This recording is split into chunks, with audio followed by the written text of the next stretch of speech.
Hi friends, આજે best કિચનમાં તમારું સ્વાગત છે. અને તમે ચાઇનીઝ પાસ્તા છે તે જોઈ શકો છો. અહીંયા મેં ચાઇનીઝ પાસ્તા બનાવવા માટે સારી પેસ્ટ બનાવીને રેડી કરી છે. આ છે મેં થોડા લીલા વટાણા છે તે લીધેલા છે. અને આ પાસ્તા છે જે મેં બાફીને લીધેલા છે.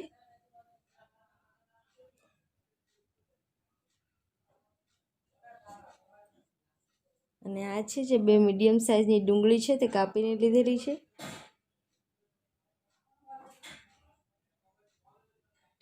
આ છે લીલા કોથમીર ધાણા.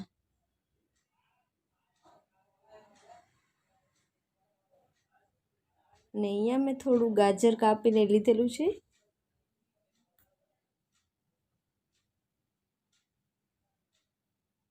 અને મરચી, આદુ, લસણની પેસ્ટ છે. અને આ જે છે પાસ્તા મસાલો છે તે લીધેલો છે. એક મીડિયમ સાઇઝનું ટામેટું લીધેલું છે.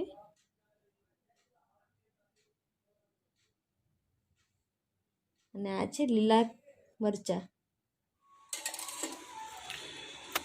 અહીંયા મેં કઢાઈ છે તે લીધેલી છે મીડિયમ સાઇઝની. અને એમાં 2 થી 3 પાઉચ જેટલું તેલ ઉમેર્યું છે. ત્યારબાદ મેં એમાં હિંગ એડ કરી છે. અને વટાણા છે તે એડ કરી છે.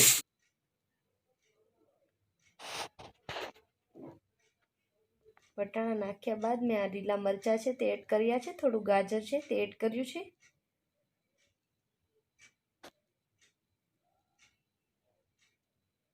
લીલી કાપેલી ડુંગળી છે. અને ટામેટું છે.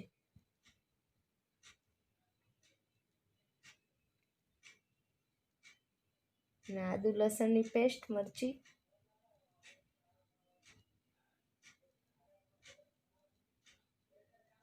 હવે આ મસાલાને આપણે સરસ રીતે મિક્સ કરી લઉં.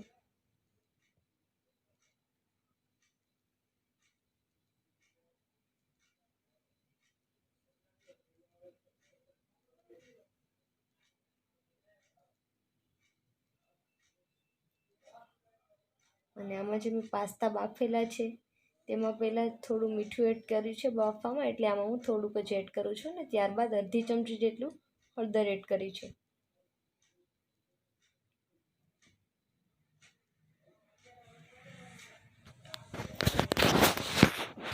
હળદર આપણે આમાં થોડી વધુ ઉમેરવાની.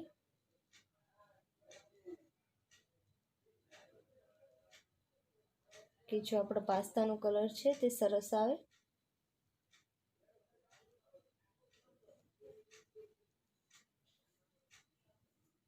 અને આ મસાલાને આપણે સરસ રીતે સોફ્ટ બનાવવાનો છે, એટલે હું થોડું આમાં પાણી એડ કર્યું છે. જે પાસ્તાનું છે તે જ છે.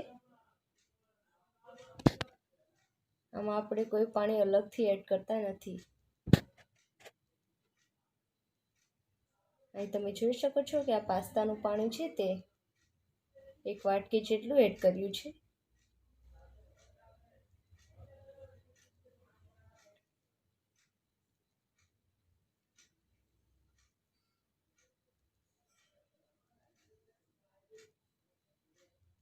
આપણે આ પાસ્તાના પાણીને થોડું આમાં ગરમ થવા દેવાનું છે.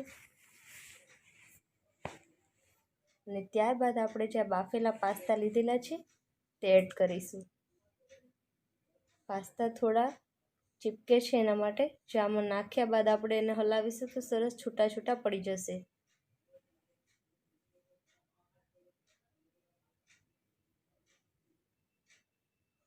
હવે આ પાસ્તાને મસાલા સાથે સરસ રીતે હલાવી લેશું.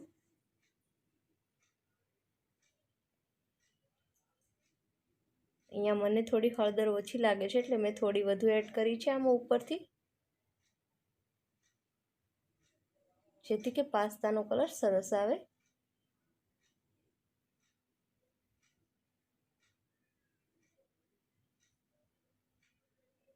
અને જે આપણે પાસ્તાનું પાણી એડ કર્યું છે એ પણ આમાં સરસ રીતે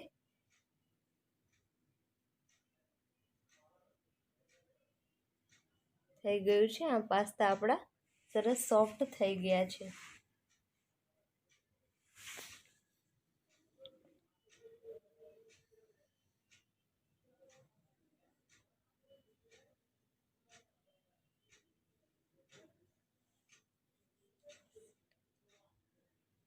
તમે જોઈ શકો છો કે અહીંયા મેં ગેસની ફ્લાય છે તે બંધ કરી દીધી છે અને આ ઉપરથી જે આપણે પાસ્તા મસાલો છે તૈયાર આવે છે તે લીધેલો છે અને તે એડ કર્યો છે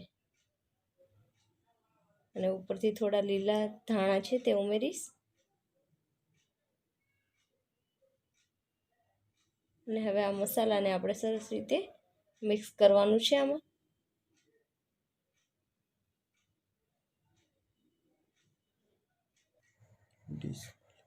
હવે આપણે આ એક ડીશમાં ચાઇનીઝ પાસ્તા છે તે લીધેલા છે અને તમને જો ફ્રેન્ડ્સ આ મારી રેસીપી ગમી હોય તો તમે શેર કરજો, સબસ્ક્રાઈબ કરજો ને લાઈક કરો